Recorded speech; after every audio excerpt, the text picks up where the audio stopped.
Quinto sinal vai marcar 8 horas da manhã em ponto. Estamos começando o Jornal da Bandeirantes, gente, desta segunda-feira, dia 27 de março de 2023, ao vivo também pelo youtube.com/Rádio Bandeirantes Oficial com imagem, para você que nos acompanha também pelas redes sociais, o Facebook da Rádio Bandeirantes com transmissão aqui do Jornal Gente, como acontece todos os dias.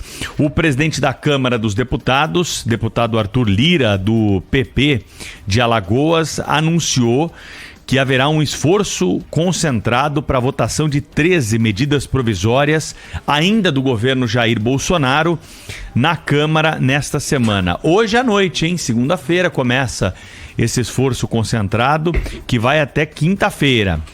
O objetivo, claro, é dar celeridade aí para liberar a pauta, destravar a pauta, até mesmo em alguns casos. E isso seria já a notícia, mas ela ganha ainda mais peso por conta das divergências que estão sendo tratadas e travadas por Arthur Lira com o presidente do Senado, Rodrigo Pacheco. Nós falamos sobre isso na semana passada aqui no Jornal Gente, que determinou que haverá a volta das comissões mistas de deputados e senadores, como manda a Constituição e como acontecia antes da pandemia.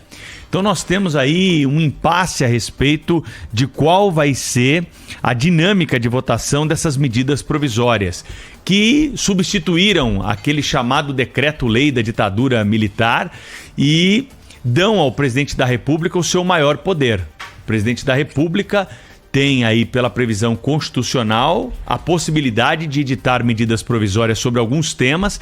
Ela surgiu, na verdade, e vamos ser honestos aqui, lembrar a história desse instrumento, para questões urgentes, mas ela acabou virando a grande maneira do presidente da República governar. E até mesmo para questões que não são tão urgentes assim, a medida provisória acaba sendo a escolhida, Aquele projeto de lei que é encaminhado é muito lento, então isso acaba ficando de lado por parte do governo federal. Mas a medida provisória precisa ser analisada pelo Congresso. Lembrando aqui que alguns pontos, como matéria penal, não é possível que se faça, então, por medida provisória, Essa alteração legislativa precisa vir mesmo por um projeto de lei. O que o presidente da Câmara tem dito?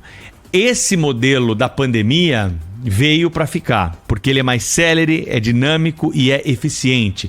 E ele foi negociado por todos os atores do Congresso. É um assunto exclusivo do Congresso. Aliás, seria muito bom se ninguém metesse o bedelho nessa discussão e o próprio Congresso Nacional achasse a melhor saída para essa questão das medidas provisórias. Claro, sempre cobrando aqui o respeito à nossa legislação. Mas durante a pandemia, não houve um desrespeito à Constituição Federal. E muita coisa da pandemia veio para ficar. Por que esse modelo também não pode vir para ficar? O presidente do Senado pode até ter razão do ponto de vista técnico, do ponto de vista legal. Agora, ele não pode, numa sessão do Senado, por questão de ordem, abraçar um tema que é do Congresso Nacional. Afinal de contas, diz respeito também aos deputados que não participavam daquela sessão. Não é porque ele é o presidente do Senado e presidente do Congresso que, como presidente do Senado, ele pode tomar medidas como presidente do Congresso Nacional. Não é possível isso, Afinal de contas, não houve ali o poder de manifestação dos nobres parlamentares da Câmara Federal.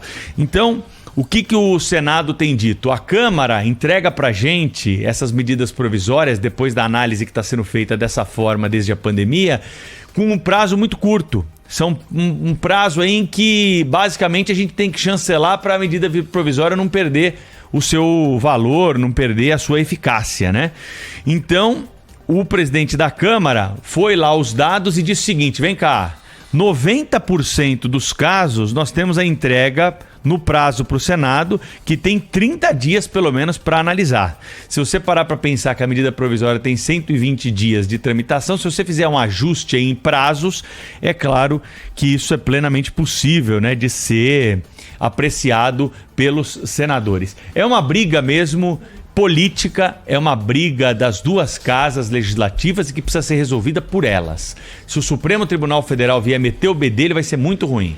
Se o governo, pelos seus articuladores, também meter o bedelho, como tem feito aí em algumas movimentações, também vai ser muito ruim. O ideal é que as lideranças do Congresso se reúnam numa sessão conjunta para deliberar sobre o tema, e que o Congresso decidiu, está decidido. Nós vemos aí bons argumentos dos dois lados. O mais importante é que haja mesmo a discussão entre eles e que nós não tenhamos o pior, que é a paralisação, que é o prejuízo, né? Perda de validade de algumas medidas provisórias que têm impacto econômico, têm impacto na vida de todo cidadão.